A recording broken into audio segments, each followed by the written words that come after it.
Bueno, 7:15 de la mañana. Vamos a hablar algo de esto, de lo que está pasando con la economía. No es el objetivo principal de la entrevista, pero bueno, vamos a hablar porque el hombre con el que vamos a hablar es economista, maneja temas económicos, pero principalmente vamos a hablar del rol de la tecnología en el mundo del trabajo. Ayer se estuvo llevando adelante una charla virtual vía Zoom, organizada por la Organización de Trabajadores Radicales, donde se habló justamente de la tecnología en el mundo del trabajo en los tiempos que corren. Estuvo a cargo de Damián González Fara, con quien vamos a hablar a continuación, y moderada por Marcelo Sosa. Damián González Fara, como dijimos, es licenciado en Administración y Economía. ¿Cómo estás, Damián? Buenos días. Hola, ¿qué tal? ¿Cómo te va, Antonio? Bien, gracias por atendernos. Bueno, antes que nada, como analista económico, ¿qué opinás de esta salida intempestuosa de Batakis, de esta llegada también intempestuosa de Sergio Massa como el Mesías Salvador? ¿Cómo ves la situación? ¿Pensás que esto puede tener repercusiones reales y buenas, digamos, positivas en la economía o va a ser más de lo mismo? Mira, en realidad lo primero que deberíamos analizar es lo siguiente. Como profesional, lo primero que digamos, tenés que preguntarte es si hay un programa económico, Claro. y la realidad es que no hay un programa económico en esta situación, lo que hay es un programa político. Y el programa político tiene que ver con apagar incendios con credibilidad. Y la cuestión pasa por atender las expectativas de lo que sería, en principio, dos cuestiones, ¿no? Los mercados, por un lado, y la gente, por el otro, que son las dos demandas más importantes que por ahí tiene que tener un programa económico. Ahora, ¿qué puede llegar a pasar? Yo creo que el retorno de Batakis de Estados Unidos trajo en su valija la negativa por parte del Fondo Monetario Ujú. de un nuevo acuerdo o de una reestructuración del acuerdo, y ya no había más margen político por parte de lo que sería, de lo que es el espacio del presidente. Tengamos en cuenta que el Frente de Todos gobierna a partir de tres espacios políticos, básicamente, y por parte de lo que es el espacio del presidente ya no hay más margen de maniobra. Estamos viendo y asistiendo a meses donde falta poco para lo que es la contienda electoral, y Alberto Fernández ya no tiene crédito por parte, no digo del espacio de masa, pero sí del espacio que tiene o que tenía el mayor caudal de votantes, o que aportaba al espacio el mayor caudal de votantes, y por Ujú. ende mayor poder. Claro. Ahora, Entonces, sí, digo, Massa, hombre que va a Estados Unidos, como uno puede ir acá a Córdoba de vacaciones, lo reciben allá, siempre muy bien los Clinton. Eso es interesante marcar. Massa es centroderechista de alguna manera en materia económica, pero a nivel cultural es progresista, se junta con los demócratas allá, es muy bien recibido, tiene muy buena relación con la embajada. Uno diría, bueno, esto para los mercados internacionales es positivo, ¿o no? mira, en realidad también hay una cuestión, ¿no?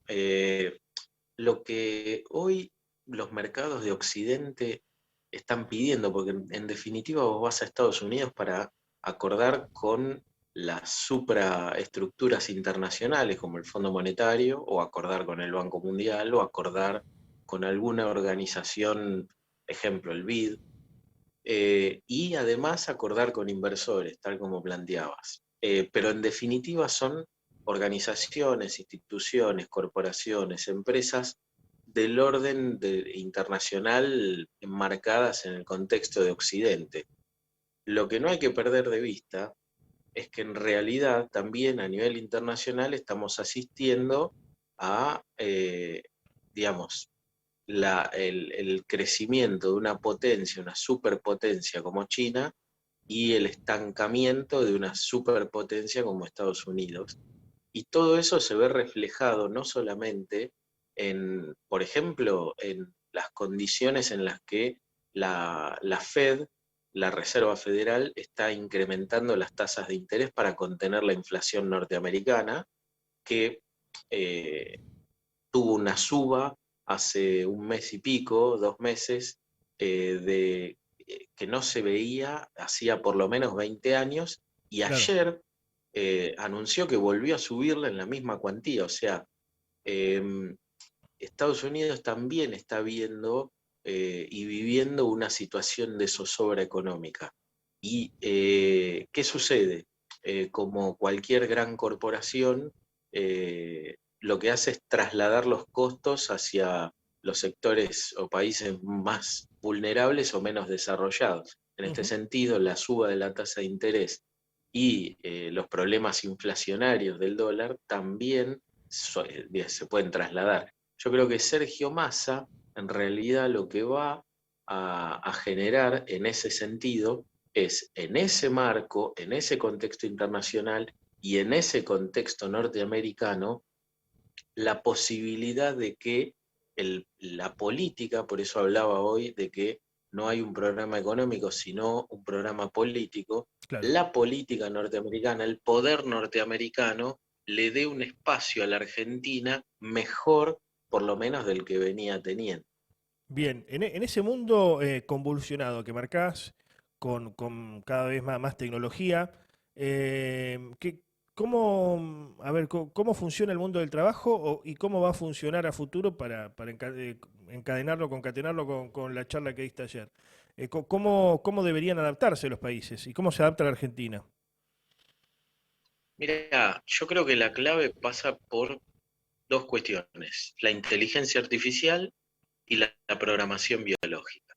Ajá, Eh, digamos, hoy la economía está cambiando a una velocidad y se está complejizando de una manera que resulta hasta inclusive poco entendible para lo que son los sistemas económicos actuales, ¿no? O sea, si uno puede llegar a considerar, por ejemplo, la concentración de poder estatal y el liberalismo de mercado, como en el caso de China, una autocracia con liberalismo de mercado, o el capitalismo más ortodoxo, o hasta inclusive algún régimen, digamos, donde el Estado tenga una participación mucho más fuerte, y en el medio todas las variantes. Yo creo que estamos asistiendo a una transición donde ninguno de esos sistemas va a poder dar respuesta completa a ujú, la complejidad y la dinámica del mundo.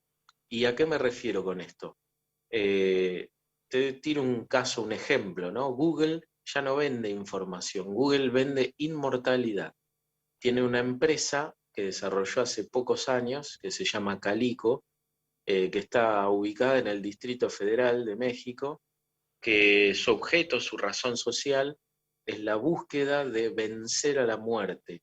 Y esto habla de lo que te decía recién, la programación biológica, el poder, como hablaba Michel Foucault, se transforma en el biopoder. Y no solamente eso, sino que Google, al mismo tiempo que Elon Musk, está viendo la posibilidad de instalar industrias aeroespaciales, porque en definitiva ya no se trata solamente de la llegada a Marte o de la búsqueda de instalación de una base en la Luna, sino que también se busca por parte de estas megacorporaciones la obtención de materia, es decir, de metales preciosos, por ejemplo, ujú. en meteoritos, en asteroides. Bueno, y la inteligencia artificial, que a diferencia de lo que fueron las anteriores revoluciones industriales, no hablo solamente de la del siglo XIX, la máquina a vapor, sino también hablo de la producción en serie, el Fordismo, el Taylorismo, bueno, todas esas cuestiones que se dieron en el marco del siglo XX, y la industria 4.0, que es las fábricas inteligentes y amigables con el ambiente, sino que la llegada del 5G, y ya se está hablando del 6G, lo que trae es la Internet de las cosas, es decir, que la tostadora se comunique con la heladera se comunique con la televisión sea completamente interactiva, que el supermercado sepa lo que vos necesitas consumir en tal o cual momento, eh, y sobre todo autos autónomos, buques autónomos, camiones autónomos, aviones de transporte de pasajeros autónomos. eh, Sí, Estamos hablando de un todo. mundo completamente distinto Ujú. en un lapso de tiempo de no más de 15, 20 años. Sí, todo Y autónomo, imagínate, incluido, todo autónomo, incluido el placer, ¿no? Ahora, claro, el placer sexual, era irónico, pero en serio. sí, Ahora, sí, sí. pensando en el trabajador común, ¿no? El ciudadano a pie, ve todo esto y dice, bueno, me suicido, ¿no? Porque ni estudiando hoy una carrera universitaria, a veces parece que podés insertarte en el mercado laboral. ¿Qué hay que hacer? ¿Resignarnos? ¿Cuál es la salida frente a esto? Pensando, ¿no? El que lo está escuchando, o está viendo después las repeticiones, el trabajador común, el ciudadano común. Bueno, en realidad lo más doloroso de todo esto siempre son las transiciones que tienen que ver con cómo te acostumbras o de qué manera te entrenas para eso.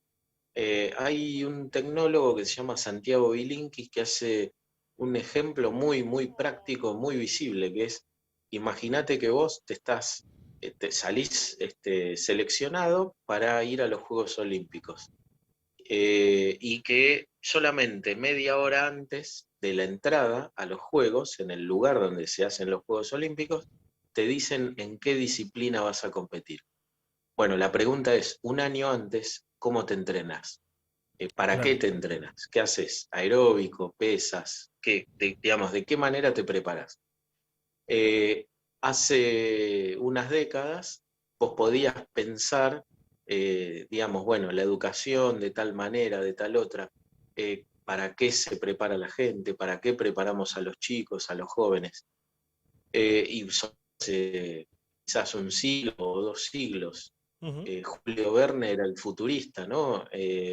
Y hoy yo creo que el gran desafío es ver de qué manera se prepara a los chicos y a los jóvenes para lo que es la dinámica de la complejidad, que es la transformación permanente y sobre todo la idea esta de que la coexistencia entre máquinas inteligentes, ciberhumanos o transhumanismo, como se denomina en la actualidad, la modificación genética en seres humanos, el mejoramiento.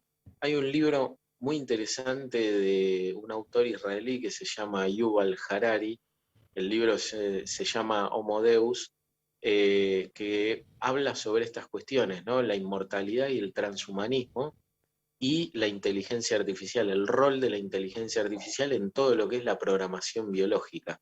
Qué La interesante. realidad Ujú. es que no hay una receta determinada para esto. Lo cierto es que va a haber una transición muy dolorosa. Hay estudios de la ONU que señalan que en los próximos 2 a 5 años el 40% de la población empleada va a perder sus trabajos. De hecho, hay proyecciones donde se señala, y esta es la gran diferencia, ¿no? Del dolor de la transición, países desarrollados que tienen un porcentual de posibilidad de reemplazo de seres humanos por máquinas de alrededor del 35%, mientras que en los Increíble. países Sí. subdesarrollados como el nuestro, ese porcentual asciende a casi el 70% Qué, de la mano de obra humana. qué De bárbaro. hecho, Sí, sí, sí, Argentina sí. es uno de los países en Sudamérica con mayor probabilidad de reemplazo de máquinas por seres humanos. Ujú. Y los países centroamericanos, que son los de, digamos, más bajo nivel educativo, tareas más repetitivas y más manuales, tienen una probabilidad de reemplazo que oscila del 80%.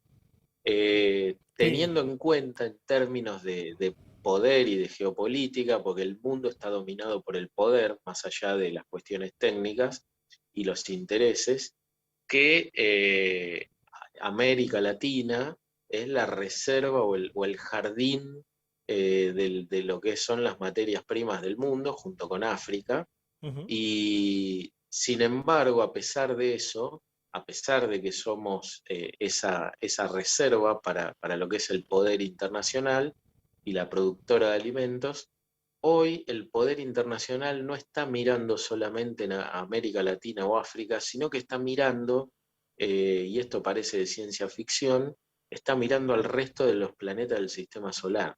Qué loco, muy interesante esto. ¿Dónde te pueden seguir? ¿En qué redes te pueden seguir, Damián? Damián G. Fara en Twitter, Ujú. Damián González Fara en Facebook y en Instagram. Muchas gracias por este contacto, Damián.